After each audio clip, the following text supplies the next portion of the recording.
El pasado 16 de julio del año 2025 se conoció un hecho violento en la capital tolimense. En las horas de la mañana se encuentra el cuerpo sin vida de un hombre que hasta ese momento no había sido identificado. Luego, por el dictamen de medicina legal y las debidas investigaciones, se establece que la persona sería Carlos Alberto Ramírez Arroyave, de 48 años de edad, oriundo de Bogotá. Precisamente en ese momento, este hombre, esta víctima, que se conoció había sido torturado y su cuerpo habría tratado de ser incinerado para esconder lo que habría sido este crimen, este homicidio. Pues este hombre al parecer vendría de la ciudad de Bogotá. Él estaba en condición de habitante de calle y tenía una familia, y esa familia empezó una ardua investigación para conocer la verdad de lo que sucedió exactamente ese fatídico día donde se conoce de la muerte de su señor esposo. Estamos acá con Rosy Cetina Páez. Ella es la esposa de Carlos Alberto, la persona que se encontró sin vida ese día en el Parque La Paz en Ibagué. Rosy, bienvenida a Testimonio del Irreverente Ibagué, y vamos a hablar de esta historia que tiene muchas arandelas, tiene amor, porque usted es una mujer que ama profundamente a su señor esposo y por eso está luchando por una verdad. ¿Cómo está? Bienvenida a Testimonios del Irreverente Ibagué. Don Andrés, buenas tardes. Dios lo bendiga. Bueno, Rosy, es una lamentable noticia la que se conoce ese 16 de julio del 2025, pero antes de llegar a ese hecho violento que pues en estos momentos todavía no ha sido resuelto, vamos a hablar de esa historia de amor porque llama mucho la atención una mujer que aún todavía sin haber recibido el apoyo por parte de las autoridades sigue insistiendo. Usted viene desde Bogotá, va a la fiscalía, ha hecho que cambien los investigadores para que se logre finalmente esclarecer lo que pasó allí. Quisiéramos conocer esa historia de amor, de dónde viene ese amor tan grande. ¿Cuándo conoce usted a Carlos? Conozco a mi esposo a la edad de 10 años. A mí me lo presenta una amiga. Ahí nos conocimos los dos a los 10 años y poco después empezamos un noviazgo. Usted tenía 10 años. 10 años. Carlos, ¿cuántos años tenía cuando se conoció? 12. Eran unos niños. 2 niños, sí, señor. Lo presenta una amiga, eran amigos de barrio. De barrio, nos presentan en el parque. Nos presentan en el parque, ahí nos conocimos, empezamos una amistad, obviamente. Y ahí, desde ahí, juntos. Esto era en Bogotá. Esto fue en Bogotá. ¿En qué barrio vivían en esa época? Bosa. En Bosa. Y ahí puede decir usted que lo conoce y qué emociones le causó Carlos en ese momento.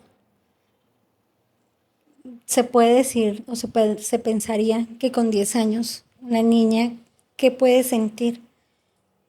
Pero yo me enamoré de él a los 10 años con la inocencia que puede tener una niña de 10 años. Tengo 48 años en este momento y lo amo con la experiencia que he adquirido en el trayecto de estos años, 38 años. Lo amo con la experiencia de lo que he caminado, de lo que he vivido, de lo que he visto, de lo que he escuchado. Lo amo con el alma. Tenía 10 años, él tenía 12. ¿A cuánto tiempo ya inician un noviazgo? Más o menos creería yo que a los pocos meses, a los pocos meses empezamos nosotros un noviazgo de 2 niños, aunque él siempre fue más picarón, pero entonces yo una niña, pues noviazgos de niños. Salíamos, nos veíamos en el parque, ese es mi novio, esa es mi novia. Así empezó el noviazgo de nosotros dos. ¿Qué decían sus papás? No, no, a mi edad, que no. Secreto. Todo era secreto, aunque al menos por mi parte, sí, claro, porque con 10 años que le iba a decir a mi mamá, tengo novio, no hubieran aceptado eso. Eso empezó y duró mucho tiempo. Mi hermano fue el que se dio cuenta cuando yo ya tenía 12 años yo salía y tenía una relación con mi esposo, pues de noviazgos. porque realmente nosotros empezamos a vivir nos fuimos a vivir cuando yo cumplí los 19 años. Sí, empieza esa relación, ustedes se van enamorando, un amor de niños, pero que perdura con el tiempo. En algún momento entra ese flagelo, que es el flagelo de las drogas. ¿En qué momento Carlos empieza a consumir algo? Él empezó a consumir marihuana, fue con lo que él empezó, más o menos entre 13 y 14 años fue como él empieza. Usted, Realmente porque lo llevan, lo invitan los amigos. y usted veía cuando él consumía, cuando él Al se... principio no, después es que yo veo que estaba y es donde él me cuenta y me dice que sí, que está consumiendo marihuana. Y en ese momento, ¿usted qué pensaba cuando él hacía eso? En esa edad, usted no sabe, en ese momento con 13, 14 años, usted no conoce, no se imagina la trascendencia que tiene este problema, a lo Sí. que va a llevar. Entonces, ¿qué piensa uno? ¿Va a pasar? No lo haga, que no, ¿por qué hace eso? Eso está mal hecho. Pero esas son las palabras de una niña de 14 años. Pero usted no alcanza a imaginarse la trascendencia que trae eso.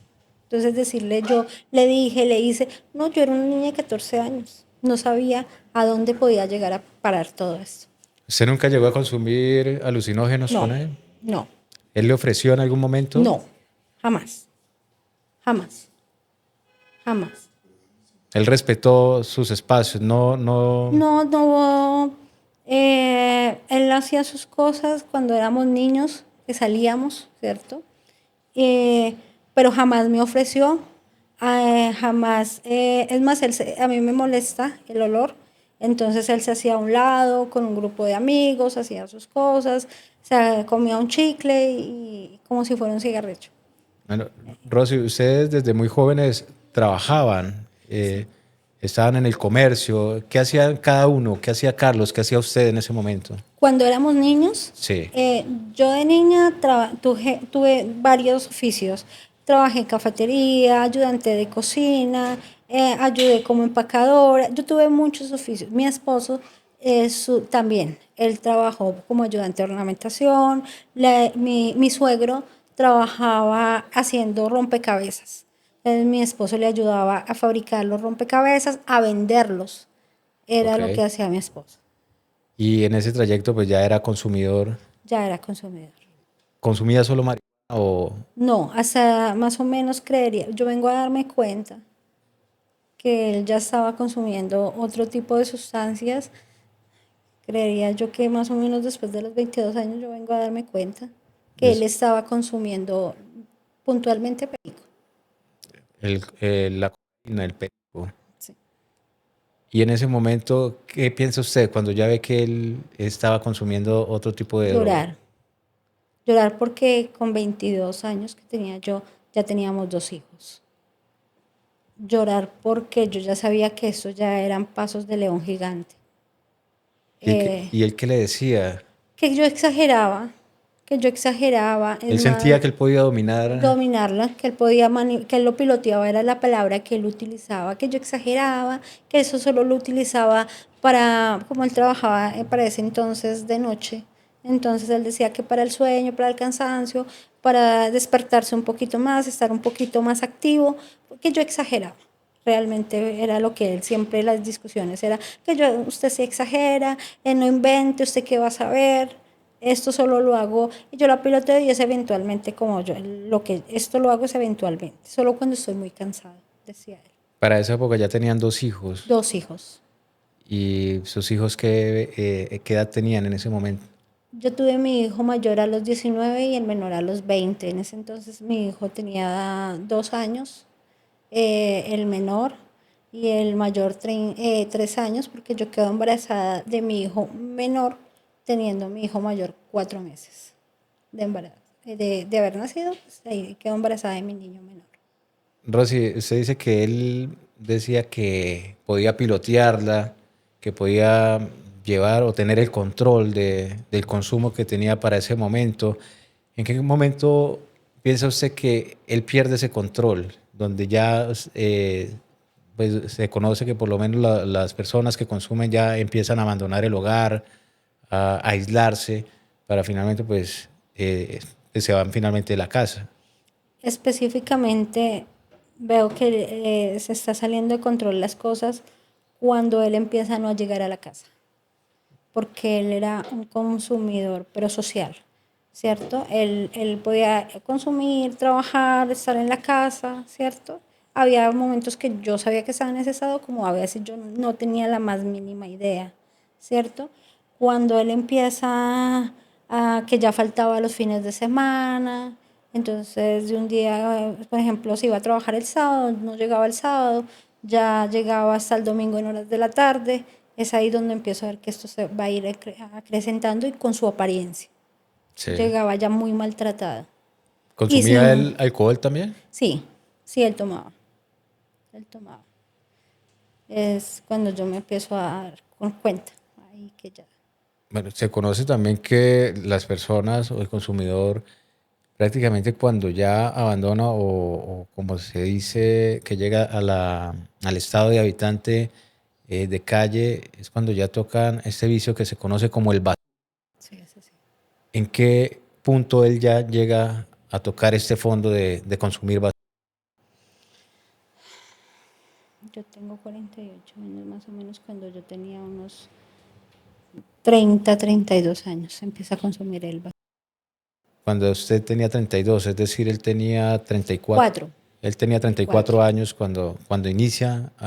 Bueno, ya había pasado mucho tiempo, ¿no? O sea, ya lo hace, digamos, a una edad madura. Sí, ¿Por qué él cae en ese vicio? ¿Por qué cae? ¿Él en algún momento le habló de esta situación? porque lo que ya no, lo que él consumía, a ver, yo le digo, lo que él consumía ya no lo satisfacía, ¿sí? Ya no se sentía satisfecho, según lo que él me explicaba. Y en algún momento le dieron a probar esta droga y le quedó gustando, y fue la que más le gustó. Por eso queda él, ya queda amarrado al vacío. Él le dice, esto es lo que más me gustaba. ¿Qué decía él? ¿Por qué él le gustaba tanto eso? Se le pasaba el tiempo, no pensaba. Él me explicaba que podía pasar horas, no le daba hambre, podía pasar horas, días, sin dormir, sin comer, y él no sabía lo que pasaba en su entorno. Para ese entonces, ¿ustedes vivían aún juntos? Claro, ¿En qué barrio de Bogotá? nosotros hemos casi siempre vivido en Bosa. En Bosa todavía. ¿Y se dedican todavía a la actividad del comercio? Sí, toda la vida esta fue nuestra actividad, comerciantes. Yo ya empiezo a coger eh, como más o menos cuando mis hijos tenían 2 y 3 años, ya no le trabajé a terceras personas, sino ya compré yo unos termos y pues puse a vender tintos Sí. para poder tener tiempo para cuidar los niños, para atender la casa y pues porque mi idea cuando coloqué el negocio era que nos fuéramos los dos y así empezamos. Nos Ujú. fuimos los dos a vender los tintos, pero Pero siempre con ese demonio de la droga ahí. sí, claro, eso lo jalaba él, lo jalaba. Lo jalaba. Y el dinero, una cosa es, en ese entonces los tintos valían 300 pesos. Sí. Él estaba acostumbrado en una noche, estamos hablando de cualquier cantidad, cuando teníamos 22 23 años, estamos hablando de 25 años. Una persona que hiciera 100 200.000 pesos era una plata, 300 era un monto, una suma considerable. En cambio conmigo, pues a 300 pesos los tintos, nos hacíamos 20 30.000 pesos, había que sacarlo del plante, pues no le dio lo que él estaba acostumbrado a ganar. ¿Y en qué punto ya definitivamente él se empieza a ausentar, a no llegar a la casa? Él finalmente pues termina en algún momento fuera de la casa, ¿no? Sí, mi esposo, yo coloqué un negocio de un salón de belleza. En el salón de belleza conoció, yo tenía a mi clienta, fue con su novio, se pusieron se contactaron con mi esposo, se llevaron bien, ¿sí? ¿Sí?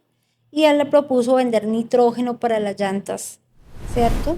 Y mi esposo se va para San Andresito a trabajar con el nitrógeno.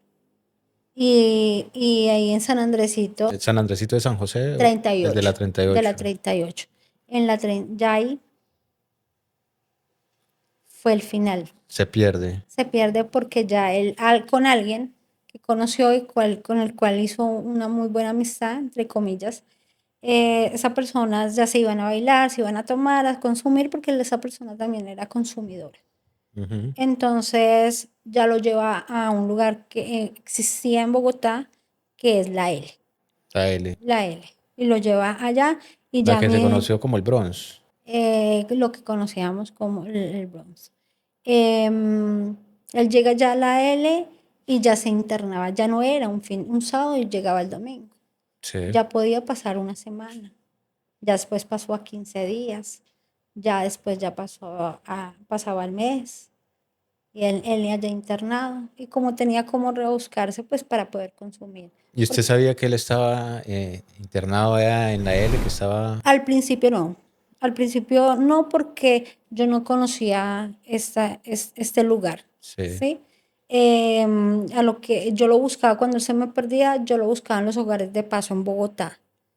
Y antiguamente uno llegaba, decía que era la esposa, le pedían el número de la cédula del usuario, yo daba el número de la cédula y con el número de la cédula me decían si él estaba o no estaba. Y si estaba, pues como me veían desesperada, llorando, eh, preocupada buscándolo, pues entonces me lo llamaban Sí. y ahí yo me lo llevaba para la casa. Pero entonces ya llegó el momento que ya eran tiempos muy prolongados, muy largos, y yo ya iba a varios hogares y muchas veces no lo encontraba, pues más crecía mi desespero porque no sabía dónde estaba. Ya cuando él me cuenta que él está en la L, Que ya estaba prácticamente interno allá. sí, y que le quedaba fácil. ¿Por qué? Porque cerca de la L, donde existía la L, está San Andrés, está San Victorino, Sí. un lugar de comercio. Entonces, él fue muy trabajador siempre. Entonces, él se salía de este lugar, iba allá y le ayudaba a los comerciantes, igual que lo que hacía aquí en la Plaza de la 21. Les ayudaba a vender, a cargar los costales con la ropa, a armar los catres, cosas así, a hacer mandados y en fin, Él trabajaba para patrocinarse su vicio, por tal decirlo cual, así. tal cual. Y llega y queda ya inmerso allí en este infierno que era la L. Él, ¿cuánto tiempo ya? Él dura en la L más o menos unos 3 años. Me acuerdo tanto que él llegó a mi casa, golpeó a la puerta de la casa 15 días antes de que entrara la policía La y intervención tomara que se hizo allá. la intervención que se hizo en la L, 15 días antes. Él llega, fue admirable, para mí era, para nosotros como familia lo admirábamos y era un milagro, porque él llegó a la casa, estuvo un tiempo quieto, ¿cierto? Mientras podía recuperarse, fuimos al médico, ¿cierto? Sí. Y ya empezó a trabajar, hacía ejercicio, normal, como si no Él hubiéramos pasado. quería abandonar eso. Sí, y lo logró por muchos años. Él logró salir más o menos de esto antes de que volviera aquí, que se volvió otra vez habitante de calle. Aquí en Ibagué, él duró por fuera más o menos unos 10 12 años. O sea, él dura 3 años interno en la Sí, L.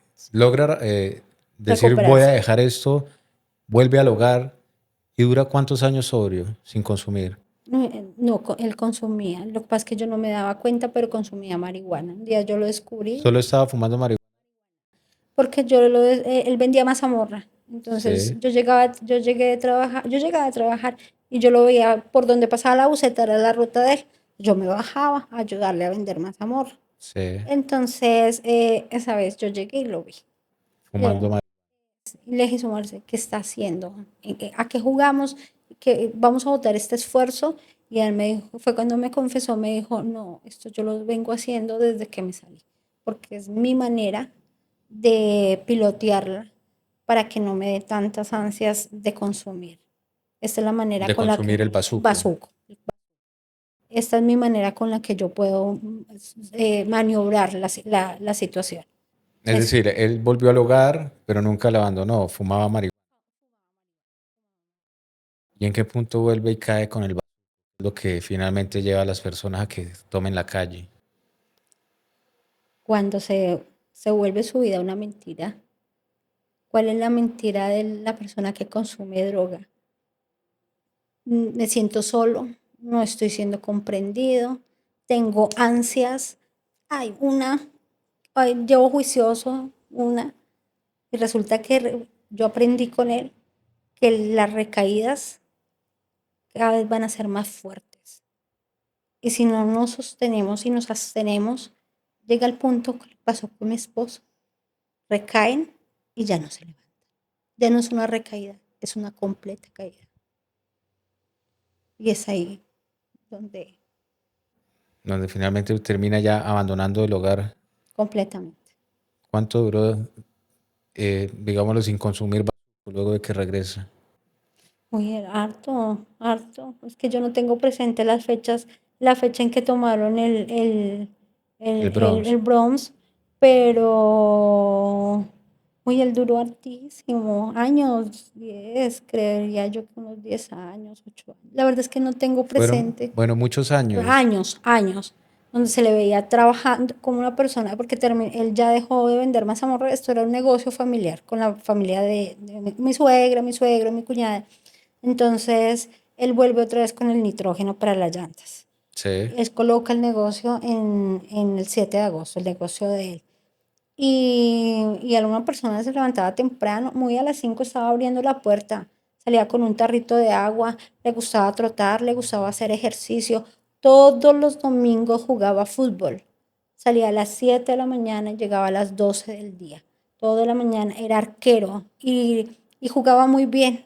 Sí. Jugaba muy bien y era muy solicitado en los equipos, por ejemplo, del El combo del trabajo, barrio lo sí, buscaba. el combo del barrio, la misma gente del comercio que arman sus equipos, al que van a las canchas sintéticas, alquilan las canchas sintéticas, entonces era muy llamado por varios equipos Sí. para que él tapara, porque era muy buen arquero y le gustaba mucho, mucho, mucho, mucho el fútbol. Le gustaba el deporte, estaba muy bien, trabajaba, entre comillas, pues muy bien, estoy hablando que era social Sí. y también era muy responsable, nos ayudaba en la casa, era pendiente de los niños, de los muchachos, de mí, de su mamá, de su papá, le gustaba, era muy familiar, le gustaba que hiciéramos actividades familiares con la mamá, con mi familia, era muy familiar. Pero tenía ese demonio ahí que estaba latente y finalmente lo convence y recae. Él prueba nuevamente el vaso y ya ahí es donde usted dice no se vuelve a levantar. ¿Qué pasó con él? Lo que le estaba diciendo a su Marcela, mentira de una persona que se droga, siente que el mundo o él excusa que el mundo, porque usted puede tener personas que lo quieren, es más, rodeado de personas que lo quieren 100%, 24/7. Entonces ya va a ver a esas personas cuando una persona está así de llevada por la droga, usted ve su familia, a sus seres queridos como sus enemigos. No me ¿En quieren, algún no momento me lo entienden. agredió Sí, físicamente? ¿Llegó a golpearla? sí.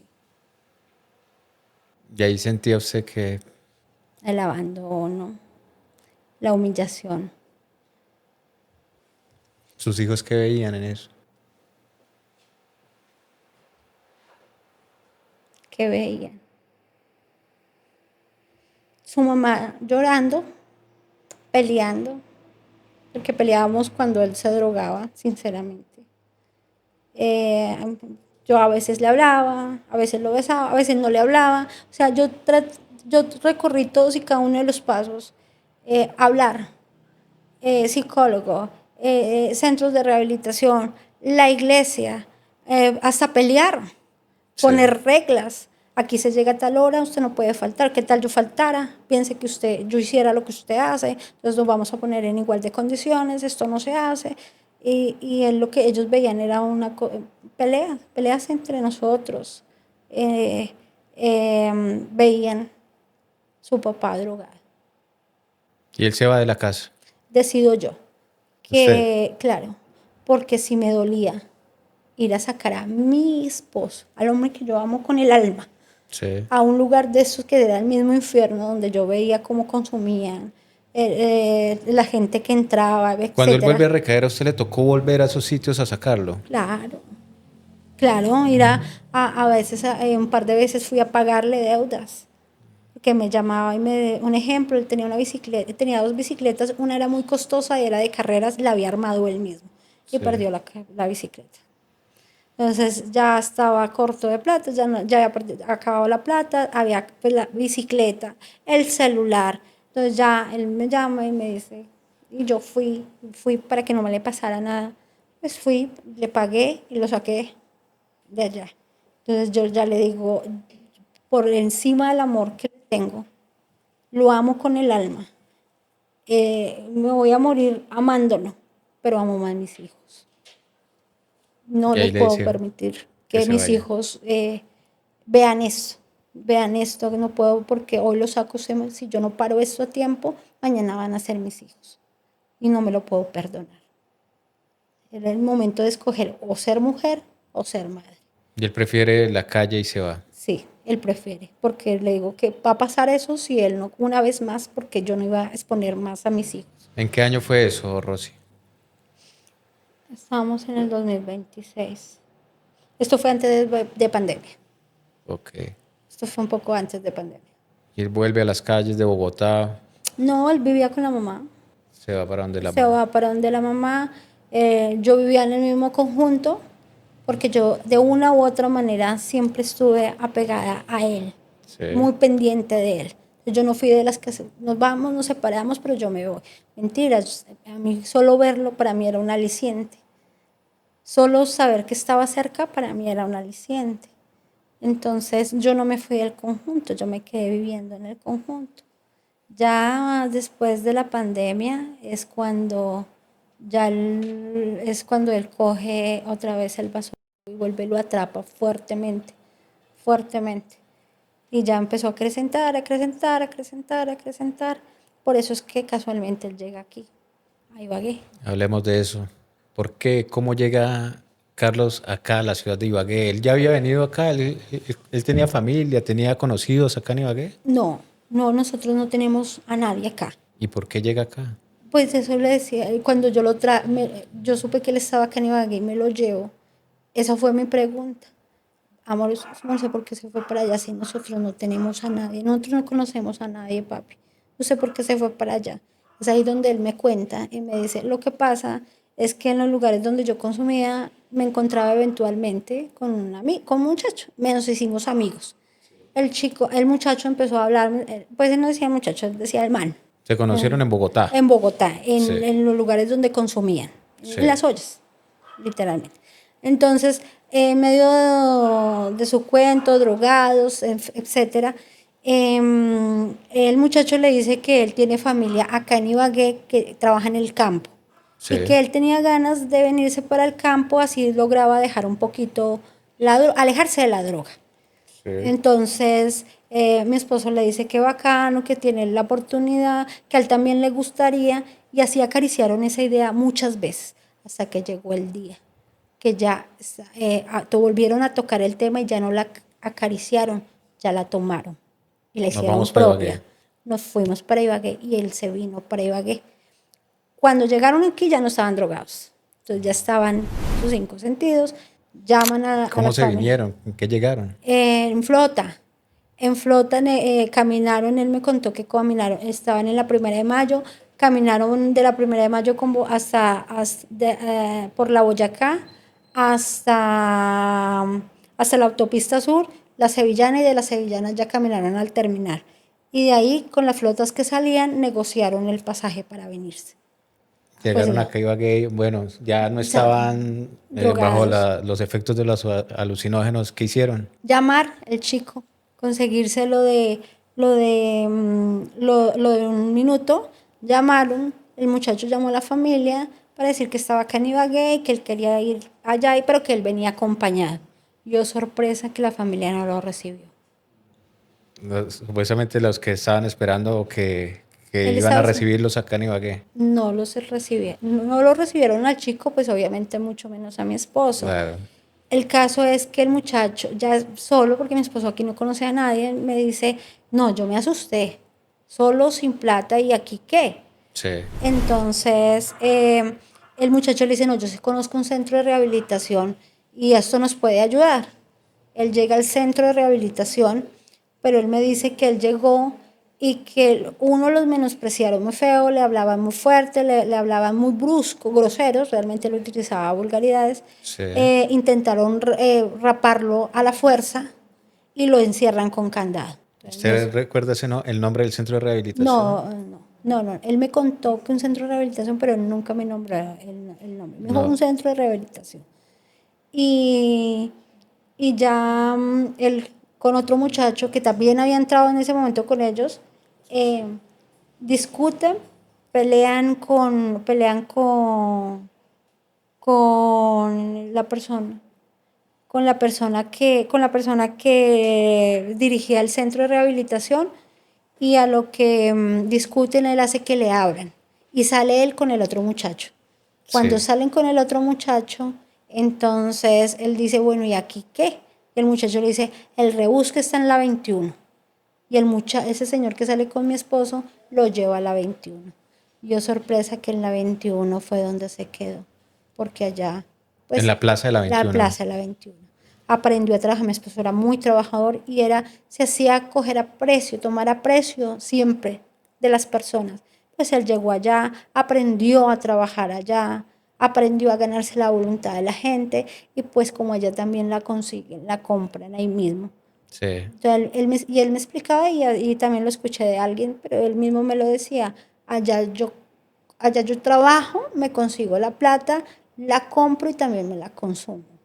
Era lo que él me explicaba, porque era él estaba. Sí, porque prácticamente la olla está ahí. Es que hay personas muy trabajadoras, muy buenas, pero también hay gente que no lo es. Y eso lo amarró acá a Ibagué. Eso, y que él decía que la droga era más económica acá, y acá él maximizaba su consumo. Eso se lo comenta él porque él regresa en algún momento a Bogotá. Sí, él viaja en diciembre para pasar las festividades con nosotros, y el 2 de enero le entró, él pasó del 18 de diciembre hasta el 1 de enero tranquilo, y el 2 de enero como si estuviera una cita con una empresa y que si no llega lo van a echar. Entonces se desespera. Me voy, y él me pide plata a mí y a mis hijos para devolverse. A lo que mis hijos se niegan, y cuando él me pide plata yo le digo, no, amor, el que lo quiera, usted, el que lo ame, no le va a dar plata. Sí. Nadie le va a dar para irse para allá. No cuente conmigo para eso. Él se va, no sé de dónde, él consigue plata para devolverse para Ibagué.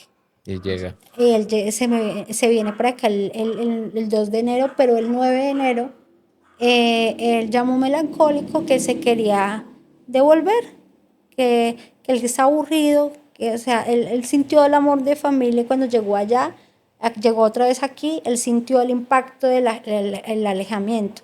Entonces ya me llama y me dice, yo me quiero devolver, y yo le envío plata. Le digo, bueno, consiga un Nequi o yo le enseño cómo sacar plata de un cajero.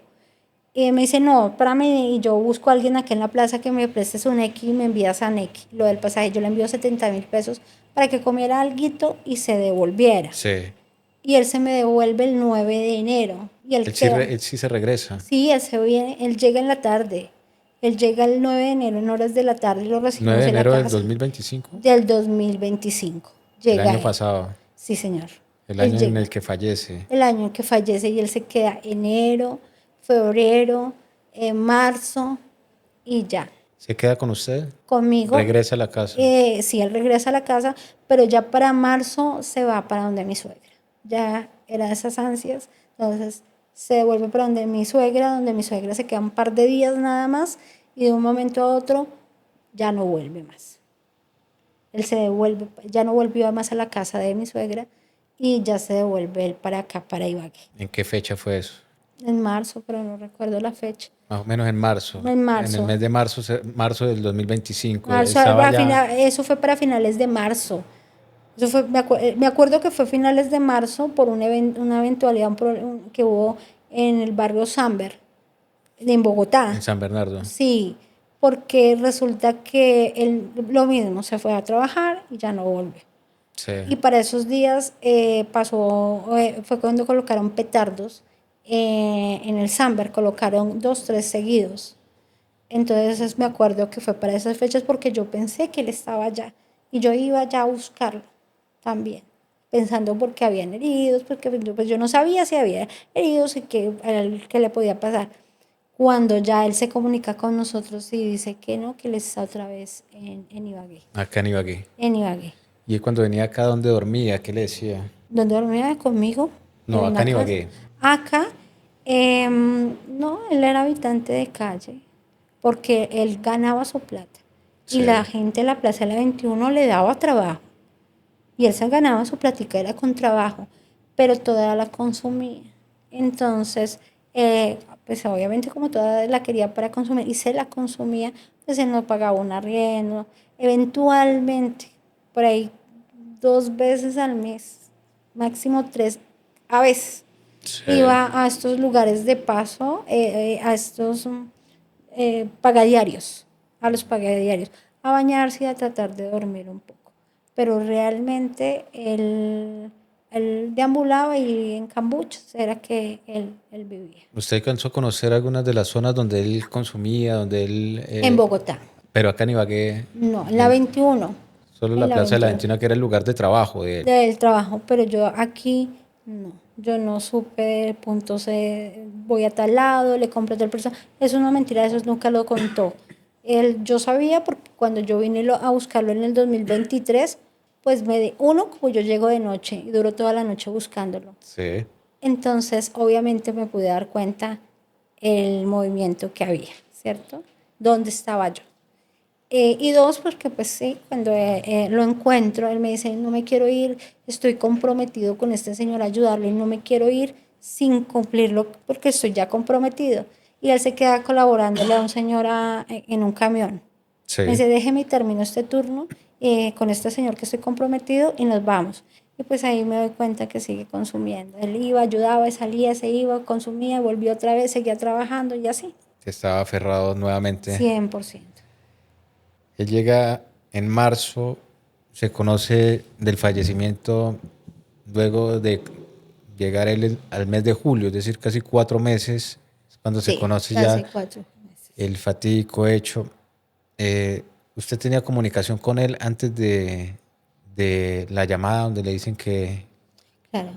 Él nos marcaba a nosotros, tanto a mí, a mi suegra, en el caso específico de nosotros, conmigo, cada 10, 12 días. Sí, Muy rara vez llegaba a los 20 días, pero realmente, casualmente después de diciembre, que él pasa las festividades con nosotros, que se me devuelve en marzo, él ya tomó la costumbre de llamar constantemente.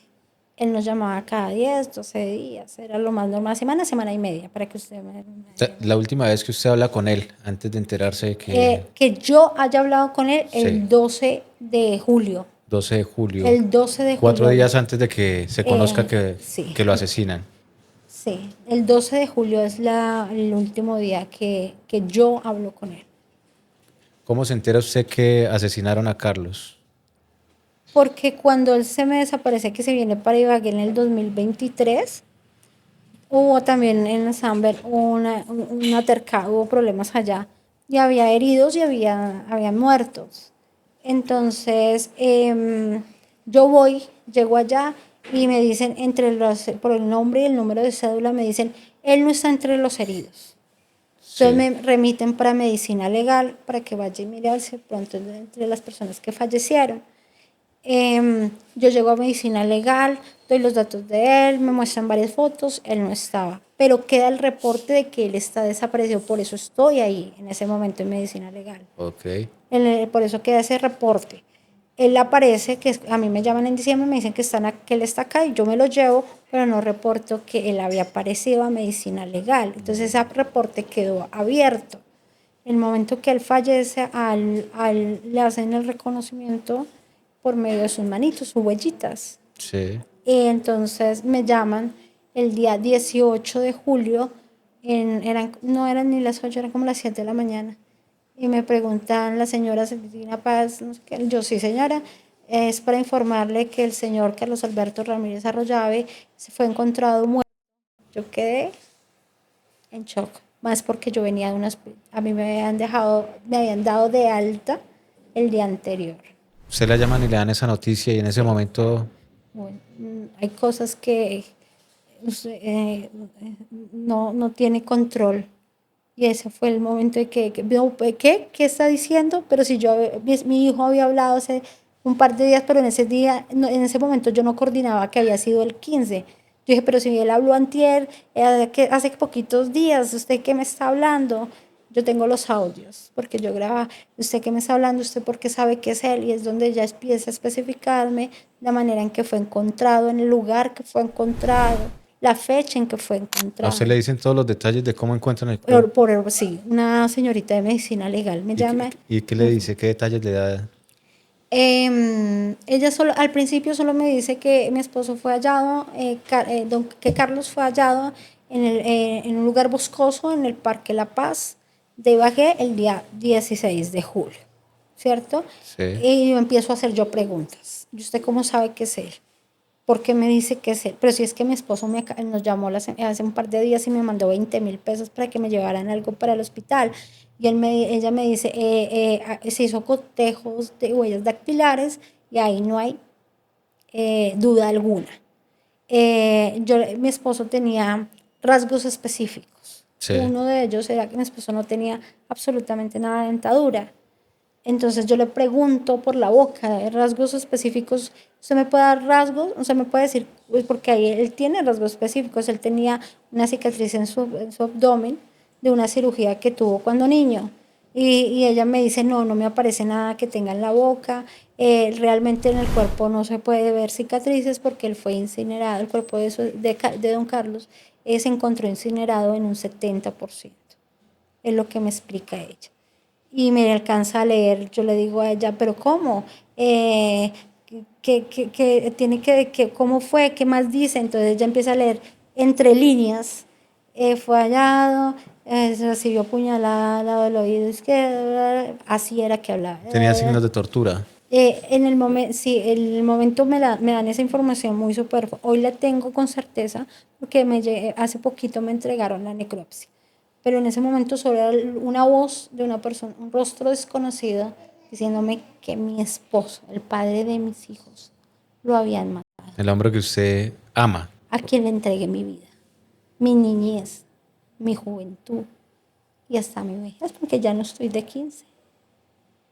Que lo habían asesinado. Lo habían matado, me lo habían matado, que me habían ganado. Y de una manera, podemos decir que demasiado violenta, el final de Carlos. Sí, esto no lo hizo una persona, de por sí una persona que hace otra no está normal, quitarle la vida. Además uno ve que un perrito le pega a uno como que le da nervios, ¿cierto? Una persona que le quite la vida a otra no es una persona normal, pero que de la manera que le hicieron lo que le hicieron a mi esposo, es que eso no es que no sea normal, es que es un psicópata. Uh-huh. Es un enfermo mental o enfermos mentales. Y de ahí usted decide venirse para Ibagué. ¿O cuál es la reacción suya en ese momento? Me dicen que tengo que venir a Ibagué para poder retirar el cuerpo de mi esposo. Me van a hacer la entrega del cuerpo de mi esposo, pero que ellos solo atienden hasta las 6 de la tarde. Y que el cuerpo no me lo entregan a mí, que se lo entregue. Yo tengo que llegar acompañada de la funeraria. Porque sí, entra a la funeraria y le entregan el cuerpo a la funeraria, ya que mi esposo había sido incinerado en un 70% de su cuerpo. O sea, a mí no me lo iban a dejar ver. Resulta que para esa época había paro arrocero, para ese entonces. Sí. Y nosotros veníamos en el carro, la familia de mi cuñada, mi suegro, el esposo de mi cuñada, mi suegra y mi persona. Veníamos dentro del carro. Como sabíamos que había paro arrocero, adelante se viene mi cuñada para ir, porque nos dieron muy corto tiempo para poder venir, ¿cierto? Entonces se adelanta mi cuñada y va haciendo los trámites para la entrega del cuerpo. Como yo quedo en la mitad de la carretera, pues yo no creía que fuera Carlos. Yo tenía que llegar primero a ver a mi esposo, porque yo tenía la esperanza. ¿Usted guardaba la esperanza? Sí, yo tenía la esperanza que era una equivocación, que no era la persona, que yo iba ahí, que si no me lo dejan ver, pues me voy para la Plaza de la 21 y vuelvo y lo busco como ya lo busqué una vez. Pero no era él, no era él. Y me empiezan, claro, los carros están trancados por el paro, pero entonces por medio de los carros pasaban motos. Yo llegué aquí, iba como en 4 carros, y sí, ese señor está viendo hasta con un policía que me subió a un camión. Porque como en 4 motos, porque yo me le atravesaba las motos, por favor, lléveme Ibagué, por favor, no sé, es que me llamaron, me dicen que mi esposo lo mataron, ayúdeme. Entonces la gente me daba lo que llamamos palomitas hasta donde ellos pudieran. La Porque iban llevando de a sí, poco. y yo llegué acá a Ibagué en 4 carros hasta que llegó a un CAI, 4 motos, perdón, y hasta que llegó un CAI desesperada, le cuento mi historia al señor policía, pasaba un camión y me suben al camión y el camión es el que me trae. Hasta cierto punto y ya ahí ya puedo coger un bus.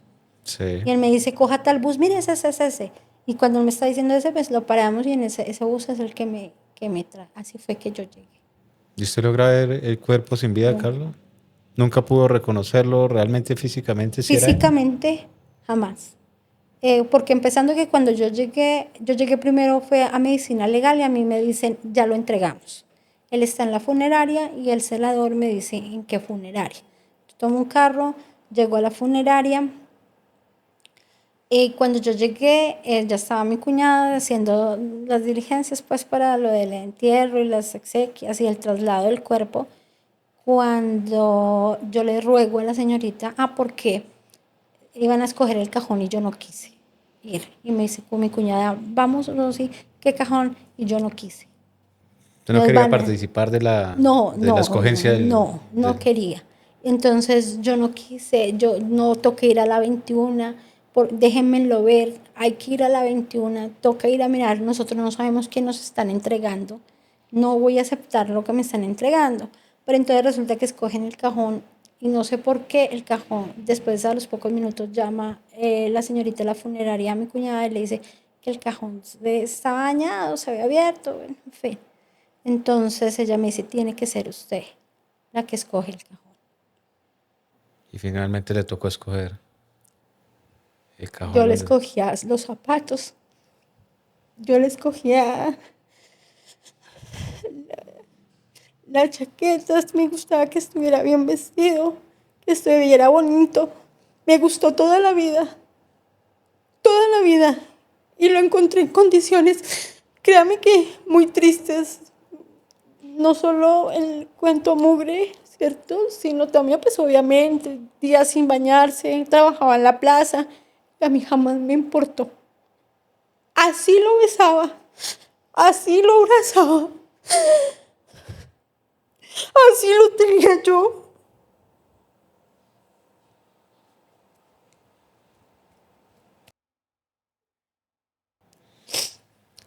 Rosy, usted tiene en su mano una prenda que le encontraron a él, la que usted pide que le hablara. Usted muchas veces dice, ojalá esto hablara. Pero ahorita usted también le pide a la fiscalía que busque esas evidencias, que hagan hablar qué fue lo que pasó, que se esclarezca y finalmente se conozca quiénes fueron los que asesinaron a Carlos. En estos momentos, hoy usted está nuevamente en Ibagué, luego de varios meses, habla con la fiscalía. ¿En qué está ese proceso ahora? En cero. Hoy me entero que está en cero. ¿Por qué? Porque desde el día 1, y también tengo esas grabaciones, que se comunica, que logré que por fin se comunicara, porque a nosotros, a mi cuñado le entregan el cuerpo, lléveselo, y a él ya no le dicen, acá hay una investigación, la tiene tal persona, nada. Entregan el cuerpo y lléveselo, ¿cierto? Sí. Y obviamente el golpe, toda la familia estábamos conmocionada, lo que más pensábamos era poder llegar con él a Bogotá para poderle hacer, pues, para poderlo despedir cristianamente. Entonces, el caso es que solicité ayuda en varios medios de comunicación contando que yo era la esposa de él, que yo no sabía, o sea, todo lo que había pasado y que yo no sabía si por el, como lo encuentren, yo nunca he estado en una situación de estas, si por la manera en que lo encuentran por inercia empezaba una investigación. Entonces, no, o me tocaba venir a mí a colocar un denuncio. Sí, Entonces, no sabía y si empezaba una investigación, quién la tenía, a quién me podía dirigir, porque desde el día uno yo quería quién la tiene y vamos a empezar a investigar, sí. porque yo sé que lo que no se vio ya se escuchó.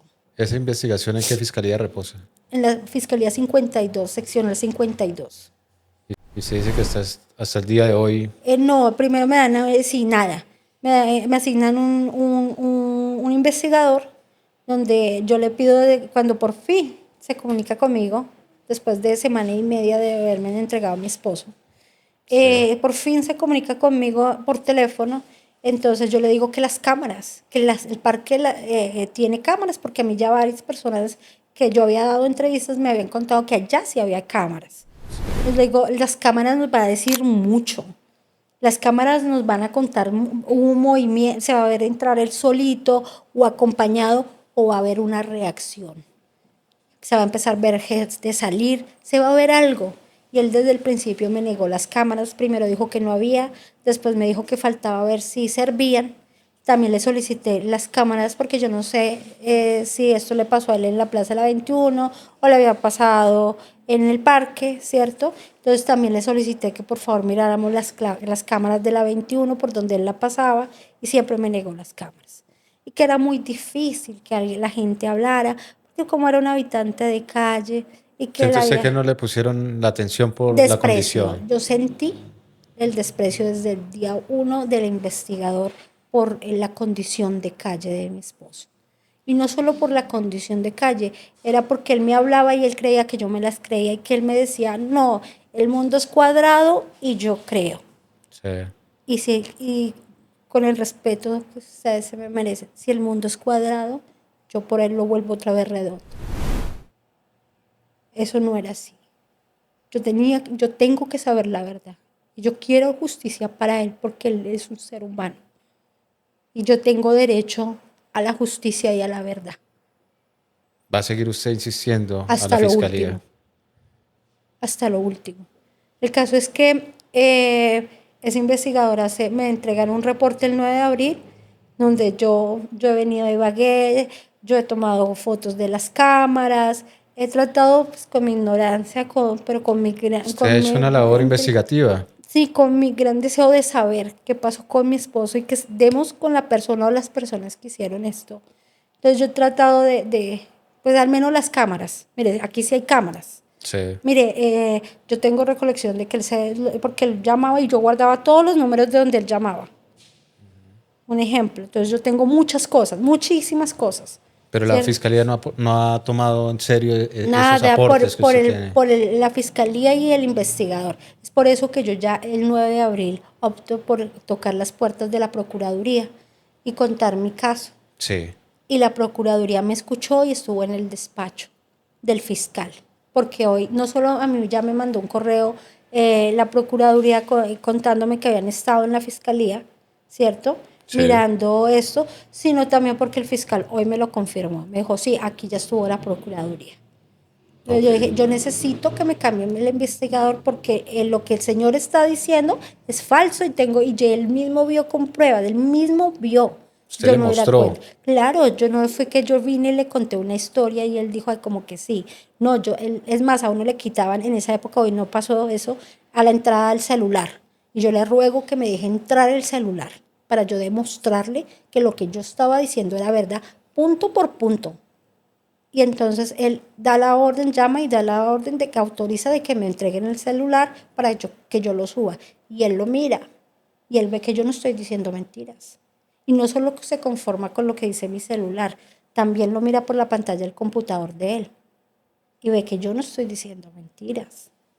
Él también se da cuenta, entonces yo le digo que yo necesito que me cambien el investigador, gracias a la Procuraduría, pues porque el fiscal también aceptó cambiar el investigador, cambiaron el investigador, pero el investigador lo habían cambiado ya hace 20 días y estará a la fecha y no se había comunicado conmigo. a tomarme ningún tipo. El nuevo investigador todavía no había contacto No, con usted. por eso yo viajo. Yo a nadie le digo que voy a viajar y les llego hoy a la fiscalía. Llegó de sorpresa usted. Llegué de sorpresa. Y sorpresa que sí les di sorpresa porque se les vio en el rostro que llegó esta señora. Entonces ya yo llego, hablo con el fiscal me pasa con la persona del CTI, el investigador, y ya el investigador, yo vuelvo y toco el tema de las cámaras, que nos van a decir mucho, y él me dice, aquí ya no hay cámaras. Ni pensemos en eso. Aquí ya no hay grabaciones. ¿Y por qué le dice que ya no hay grabaciones? Porque yo las pido. Digo que por qué no están pidiendo las cámaras de la 21 y del parque? Nos van a decir mucho. Las cámaras nos dicen mucho. Sí. Y él me dice, Rosy, señora Rosy, ya no hablemos de cámaras porque aquí no hay cámaras. Esas cámaras, yo estuve en la policía y solicité las cámaras y ya no hay grabaciones. O sea, un año, porque mi esposo cumple ahorita el 16 de julio, el 15 de julio, o el 16 de julio, pues es cuando lo encuentran. Yo no sé si el 16 a la madrugada o el 15 en horas de la tarde, en la noche, no tengo ni idea. Pero un año ya va a cumplir mi esposo de que lo mató, porque me lo mató. ¿Y no se solicitó las cámaras? Y no se solicitó las cámaras. Y todo ese tiempo, porque hasta hace 20 días cogió el caso el nuevo investigador, todo ese tiempo se perdió por la negligencia y el desprecio del investigador del CTI que yo tenía en ese momento. Increíble. Porque mi esposo era habitante de calle. ¿Qué le vamos a parar bolas? Porque aquí lo que vale es un nombre o que cuánto tiene la cuenta bancaria, que el reconocimiento económico o social. ¿Piensa usted que si él tal vez hubiera estado en otro estrato económico, tal vez se hubieran puesto cuidado? 100%. ¿Qué pasó con Miguel Uribe? Lo mataron y ahí mismo corrieron y miraron todas las cámaras. Todas las cámaras las miraron, hicieron un seguimiento cámara por cámara, al punto que ya no solo fue la del parque, sino ya empezaron las de la calle, la de la carrera, ya cogió un carro y terminaron hasta sabiendo cómo había llegado el muchacho a hacer el atentado, porque revisaron todas las cámaras del sector y aledañas. Y con mi esposo no fueron capaces de mirar una cámara. Una cámara. Es más, me miró a los ojos y me dijo, no hay cámaras. No hay cámaras, fue el dictamen final que le da el investigador. El que había antes. Es decir, en estos momentos la investigación está Empezó de cero. en un punto donde prácticamente... Empezó de cero, porque él mismo me dice, hoy volví a dar, hace un año cuando por fin me llama este investigador, yo vine a dar una declaración y a colocar un denuncio. Yo ahí lo que hice fue dar una declaración, que es el denuncio. Empezó de cero. Rosy, pues muchas gracias por dar ese testimonio acá. Esperemos que esta investigación no se quede simplemente en eso, en algo que se quedó en una incertidumbre, en algo que la tiene usted con esa mirada todavía ausente, pero una mujer que se ve, que ama todavía a su esposo y que quiere aclarar y que quiere conocer qué fue lo que pasó, por qué asesinaron de esta manera tan brutal a Carlos. Esperamos que finalmente las autoridades hagan su trabajo y muchas gracias por estar acá en testimonio del Irreverente Ibagué. A ustedes y al Irreverente, gracias por darme una voz a mí y a mi esposo, a mis hijos, a nuestra familia.